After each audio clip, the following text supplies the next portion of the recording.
Hello बच्चों, welcome back to गणित अंक। हम अक्टूबर 15 शिफ्ट 1 का भी क्वेश्चन सॉल्व कर रहे थे। इसके पहले काफ़ी पार्ट्स में हमने 29 क्वेश्चंस कर लिए।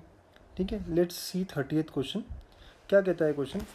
If foci of the ellipse x square by 16 plus y square by b equal to 1 and hyperbola x square by 144 minus y square by 81 equal to 1/25 coincides, then b square is.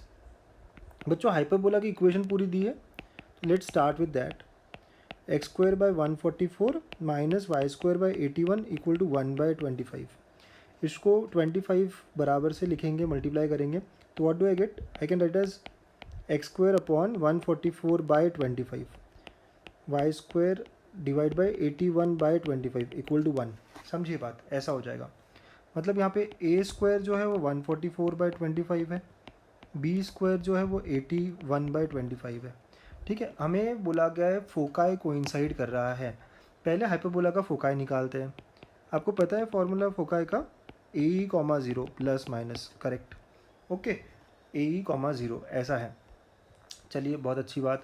अब E निकालना पड़ेगा, तो E square is A square plus b square by a square. ठीक है, hyperbola के लिए तो 144/25 plus 81/25 divide by 144/25। देखिए, तो ये हो जाएगा 225/144। ये ई स्क्वायर है। ई का वैल्यू क्या होगा बेटा? 15/12 विच इज़ 5/4। ठीक, तो इसेंट्रिसिटी जो है वो 5/4 मिला। ए ही निकालना है, ए का वैल्यू। सर ए स्क्वायर था हमारे पास, तो ए क्या होगा? 12/5 होगा यहाँ से, करेक्ट। तो 12/5 into 5/4 which is coming out to be 3। ठीक है, तो ए 3 आया, तो फोकाई जो है वो हो जाएंगे plus minus AE, 0 plus minus 3, 0। ठीक है बच्चों, तो ये बात हो गई हमारी कि फोकाई हमारा हाइपरबोला का आ गया। Now let's talk about ellipse. अब इलिप्स के बारे में बात करते हैं ना। बहुत सारे बच्चों को डिफ़िकल्ट लग सकता है। बच्चों देखो, फॉर्मूले ही है, आप आराम से पढ़िएगा, है ना। अब जिनको बहुत डिफिकल्ट लगता है, रिवाइज करिए इस टॉपिक को। X square by 16 plus y square by b square equal to 1। हमें बी स्क्वायर निकालने बोला गया।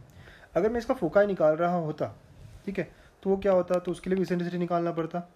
ए square minus b square upon a square, 16 minus b square upon 16। E क्या आता? Root of 16 minus b square upon 4।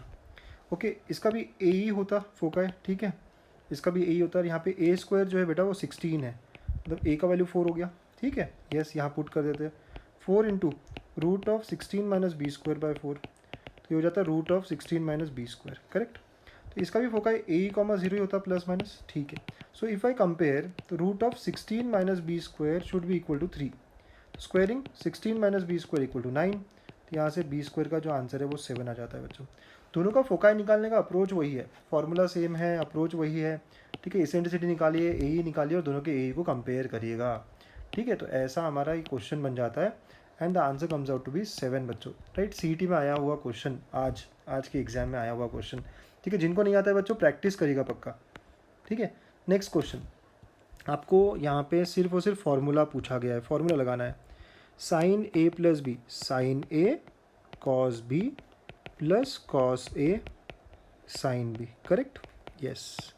Minus cos A plus b, cos A cos B minus sine A sine B। बढ़िया, बहुत अच्छे बच्चों। तो ये क्या हो जाता है? साइन 60 कितना होता है? √3/2 cos x plus half sine x। ठीक है, पहला पार्ट हो गया। माइनस ऑफ कॉस 30 कितना होता है? √3/2 cos x minus half sine x।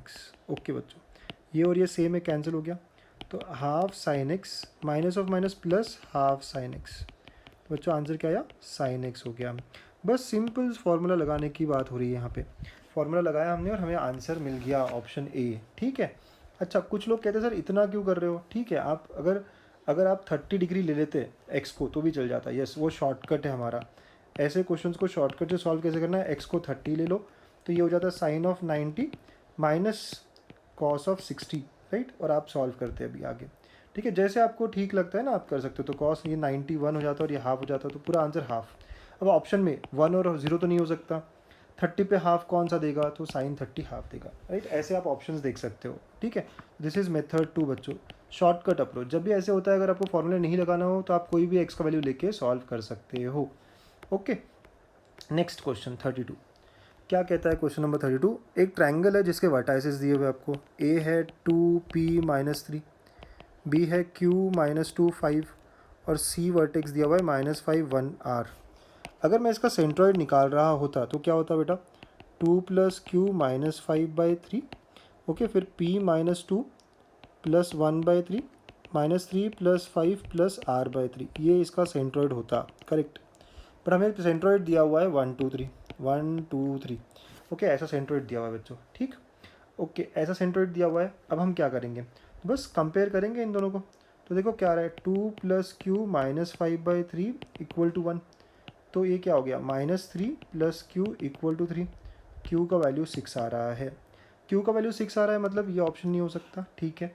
Okay, फिर इसके अंदर अगली वैल्यू लेते हैं, तो p-1, ठीक है, ये सॉल्व किया आपने, p-1/3 = 2, p-1 = 6, तो p का वैल्यू 7 आ रहा है, राइट। तो p का वैल्यू 7 आ रहा है बच्चों, ठीक है। तो ऑप्शन डी करेक्ट आ रहा है। आप निकाल लीजिए r का वैल्यू भी, 2 + r/3 = 3, ठीक है। इसको सॉल्व किया है तो ये आएगा 2 + r = 9, तो r का वैल्यू भी 7 आ रहा है, करेक्ट। तो आंसर मेरा 7 6 7 होना चाहिए, PQR करेक्ट है बच्चों, option D is the correct answer.